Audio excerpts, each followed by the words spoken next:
Hi, I'm Jack. I'm from Megapro Tools, and today I'm going to show you how I installed my front doorknob here. Make your life just a little bit easier with Megapro. So I swapped in a new one with a keypad. It was a pretty simple task. I know you're used to seeing Patrick's face in these fun videos, and he is a lot smoother of a worker than I am, so please bear with me as I drop screws here and there. But it was a pretty straightforward task. I decided to use my ShaftLOK driver as the one that I used for this project, mostly because I got a little precious and I wanted to use my extension when I was removing the previous doorknob that was here, just because of where the screws were. It just kind of gave me a little extra help, but really the original would have done just fine. This doorknob specifically was asking for Phillips bits, and so any of our drivers that have those Phillips bits, so the original, the pink, the stainless steel, the ShaftLOK, of course, those all would have been an excellent option for this. And yeah, it was pretty straightforward, and I'm really excited about the fact that I have a new doorknob. So let's take a look and see how I did it. So here's what we're installing: electronic touchscreen door lock. The package comes with the door lock itself. There's the touchscreen. It goes in there still. We have the guts, the part that goes in the door frame, and of course the hardware that's going to allow us to make that change, and keys, because door locks have keys. So the first thing that you would normally do when installing a doorknob is actually cutting out the different pieces that will allow the installation to happen. But because I'm just replacing an existing one, I don't need any other tools except for my screwdriver, and I have no cutting task to do. I'm gonna pop in here. I'm gonna look at the fastener that I need and the bit I need, which is the Phillips number 2 right here. Just pop it in there.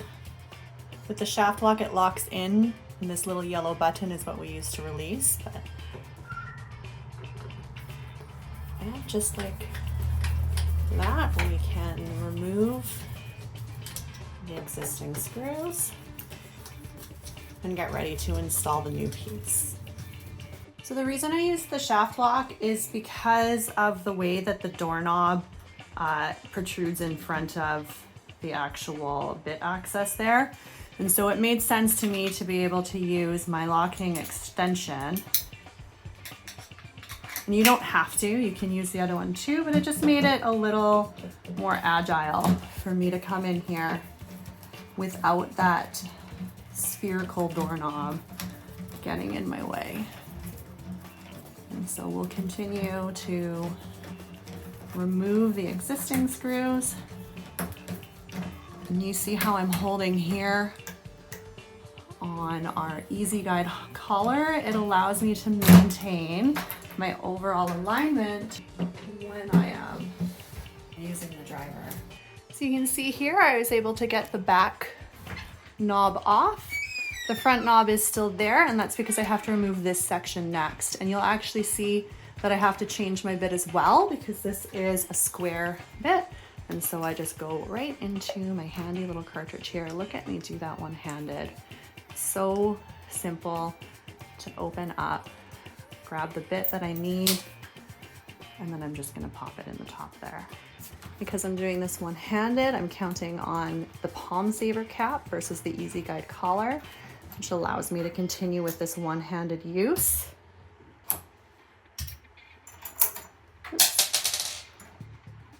Now I can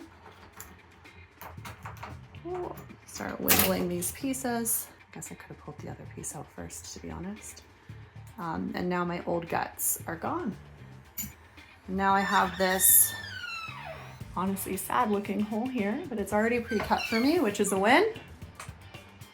And then over on that side. So let's grab the new one and get it installed. So my new lock comes all with Phillips, so I actually get to go back here and switch out this square bit that I just put in there. Again, pressing the button on the ShaftLOK, to get it out, and then quickly searching here to say, oh, there is my Phillips. I'll pop it back in there. I have my little guts piece. I'm going to install it like this. Get this started. And just really quickly maintaining that alignment while holding the easy guide collar and quickly allowing the rest to fasten in place. Okay, now is the time where I get to take this bad boy and put it right in here. I'm gonna drop it into that square slot. And I have to make sure, because this got the electric in it, that this cord on this side needs to be able to go all the way through. And I'm gonna push that up. On the back side, I take this piece and place it here. And we're gonna put screws in these holes here. So now I'm gonna put this fixed pad here on the back. And you'll notice that these pieces, these holes right here, they are going to line up with these holes right here. There. I'm actually going to start this off by hand just to make sure that I've got the 2 screws in the right spot.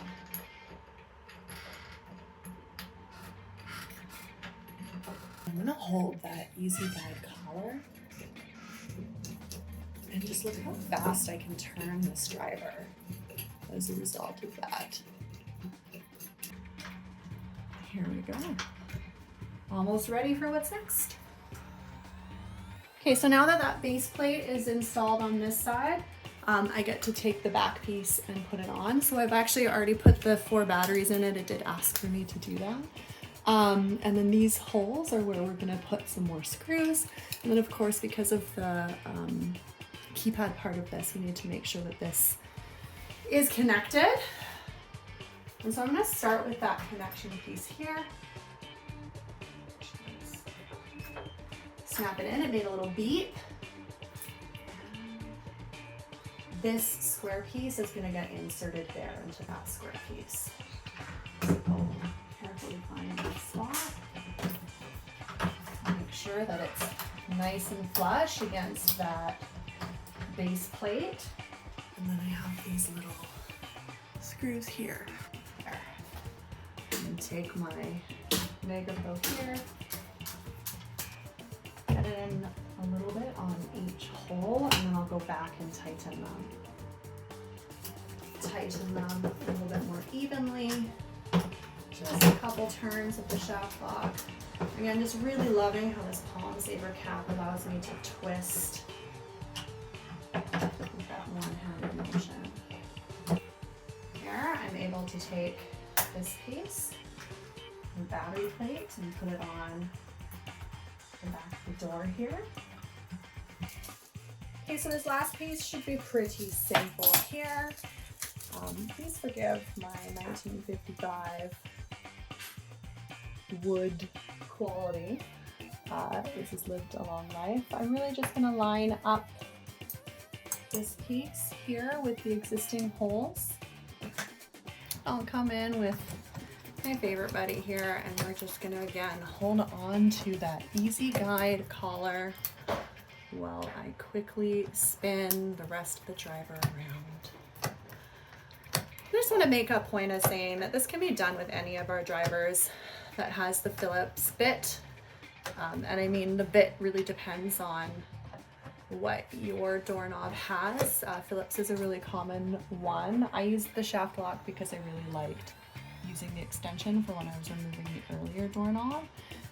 But it can be our original driver, it can be our pink driver, it can be our 8-in-1 driver, our stainless steel, our elevator, they all have the Phillips bit here. Check it out.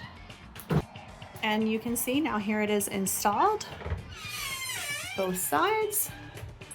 I can turn this and you can see that's being pulled in. It's a little different on the front because it's always in a locked setting, this style. But I am able to put in the default key and that way you can see that is opening the door there. And I have tested the codes that I installed, and they are also working. So here it is. This is my doorknob.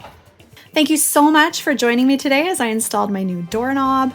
I'm really excited to have this in place. I hope that you learned a few things along the way. If you have any thoughts or questions, absolutely put a comment below. Make sure that you're following us on all of our social channels at Megapro Tools. And good luck on your future projects. I hope that you enjoy doing them as much as I enjoy using my Megapro. Hit the like and subscribe button to stay up to date with our new videos.